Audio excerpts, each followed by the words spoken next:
السلام علیکم ورحمۃ اللہ وبرکاتہ۔ الحمد للہ نحمده ونستعینه ونستغفره ونعوذ باللہ السمیع العلیم من الشیطان الرجیم، اما بعد۔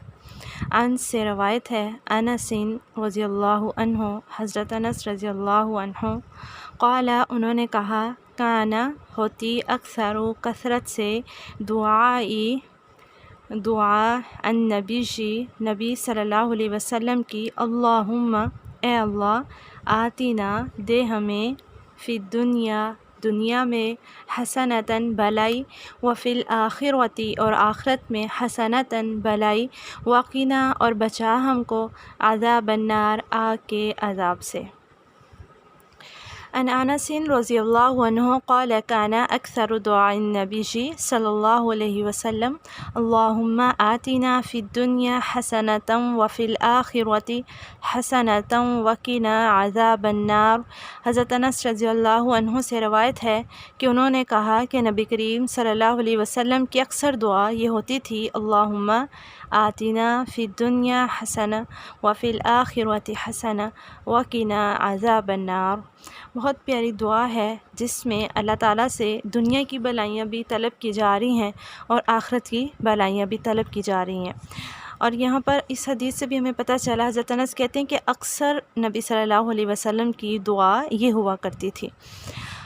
اور اللہ تعالیٰ کی طرف سے بھی حکم ہے ہمیں، قرآنی آیت بھی ہے کہ دنیا اور آخرت دونوں کی بھلائیاں اللہ تعالیٰ سے طلب کرنی چاہیے۔ جو صرف دنیا کی بھلائی طلب کرتا ہے اسے دنیا دے دی جاتی ہے، اس کا پھر آخرت میں کوئی حصہ نہیں ہوتا۔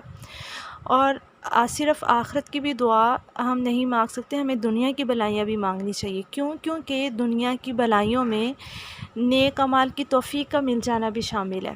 تو ہم کیسے کہہ سکتے ہیں کہ دنیا کی بھلائی نہ ملے، صرف آخرت کی مل جائے؟ ٹھیک ہے، تو اس لیے نیک اعمال، صالح اعمال کی توفیق کا مل جانا اور صالح علم، نافع علم کا مل جانا یہ دنیا کی بھلائیوں میں شامل ہے۔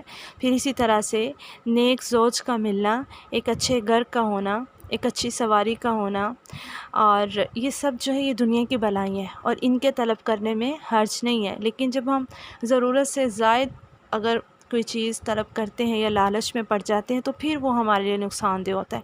اور آخرت کی بھلائیاں کیا ہے؟ اللہ تعالیٰ کی رضا کا مل جانا، جنت کا مل جانا، دوزخ سے بچ جانا، یہ وہ ہے جو کامیاب ہو گیا۔ اور پھر وقنا عذاب النار کہ اللہ تعالیٰ ہمیں آگ کے عذاب سے بچا لے۔ تو انشاءاللہ اس دعا کو، مجھے امید ہے آپ سب کو دعا آتی ہوگی، بس جیسے میں نے اس کو الگ الگ کر کے پڑھا، آپ تھوڑا سا تلفظ دیکھ لیجئے تاکہ کوئی غلطی ہو تو درست ہو جائے۔ اور اس دعا کو انشاءاللہ ہم بھی اپنی زندگی میں کثرت سے اب لے کر آئیں گے۔ السلام علیکم ورحمۃ اللہ وبرکاتہ۔